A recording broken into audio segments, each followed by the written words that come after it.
Deb Frecklington is the Leader of the Opposition, the LNP leader here in Queensland. She joins us now from our Brisbane studio because we're going to talk about how the state government here really have not moved a finger after being absolutely embarrassed, and beyond embarrassed, there's a lot more to this.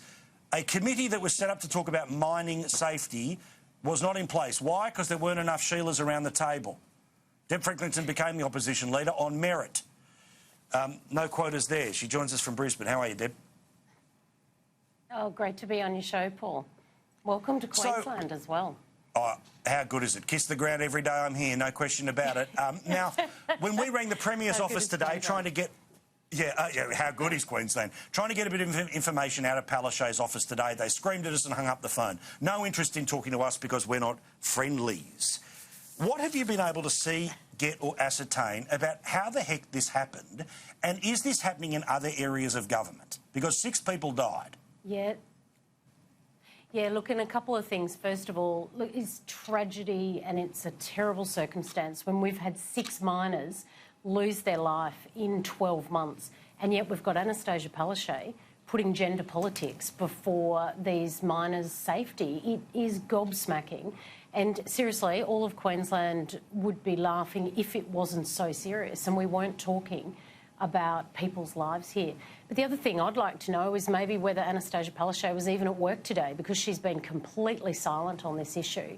And it is so unacceptable that we haven't had the Workplace Health and Safety Committee for Mines meet because there's not enough women on the board. That is beyond ridiculous and just showcases how flawed the Palaszczuk government, 50% equal representation on government boards, how flawed that policy really is.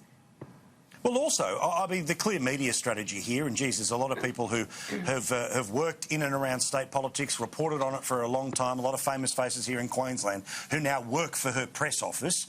I know all of the deals and suggestions that were being made during the election campaign. Hey, you know, if we get re-elected, see what happens. It's how they love to control the media. And clearly they think Queensland loves its footy. There's a chance. We'll see what happens in Game 3 in State of Origin. Well, if we can get through today, it'll all be about the footy tomorrow. And if we win, it'll all be about the footy the day after that. And if we lose, it'll be all about footy for a couple of days after that.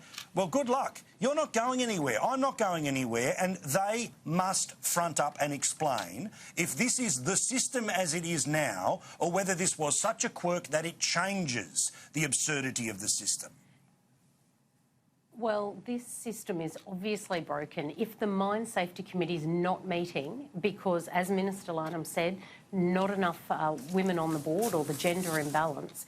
But another ridiculous one is there are water boards across Queensland right now that are unable to, apparently they're non-constitutional because there aren't enough women on their boards. Now, these are small local area water boards where they make a decision for a group, a very small group of farmers, for example, down at Stanthorpe Way, to turn a tap on or not.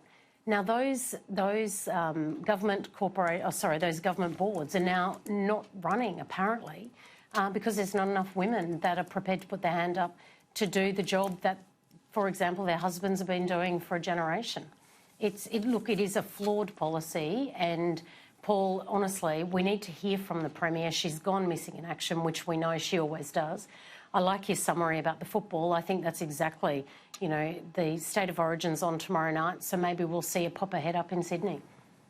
Well, and also, I mean, we know how this works, right? That they thought, to continue to torture the football metaphor, they thought that the slow play of the ball was the play on Adani, because they thought that the political gift they could give to the Federal Labor Party if it became government was to wait for as long as possible to make a decision.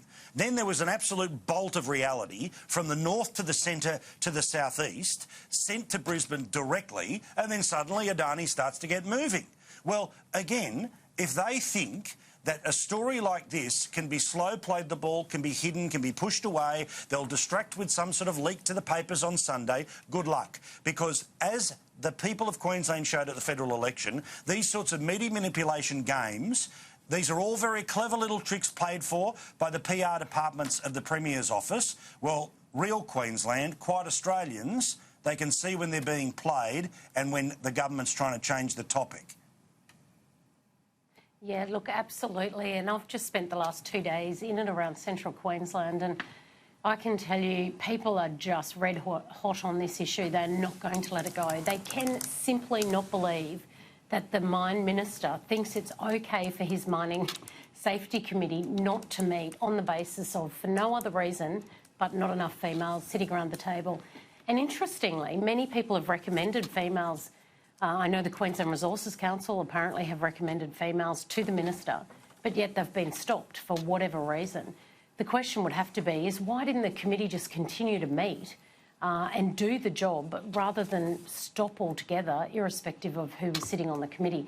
Look, I'm not going to let it go. My team's not going to let it go, and I'm pretty sure the people of Queensland are not going to let this issue go, because it is just another clear way that the Palaszczuk government is showing the people of Queensland that they don't give a rat's about the resources industry.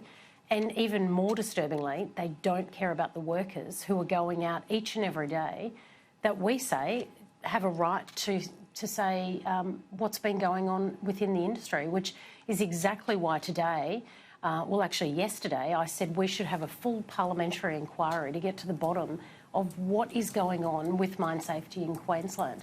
I'm yet to hear back from the Premier about it. I know that the Treasurer of Queensland got to stand up today. She was the only minister out, from what I understand, trying to hose this down. But we're not going to let it go. I mean, this is a very, very serious issue. Well, I'm smart enough to know that not the best way to fix a problem is to throw more trad at it. It generally doesn't work, certainly when it comes to the normal people of Queensland. Deb, all the best. Keep holding them to account. You're welcome on the show anytime. Thanks. Great to be on it. Deb Frecklington is the Leader of the Opposition here in Queensland. She is, of course, the Leader of the LNP.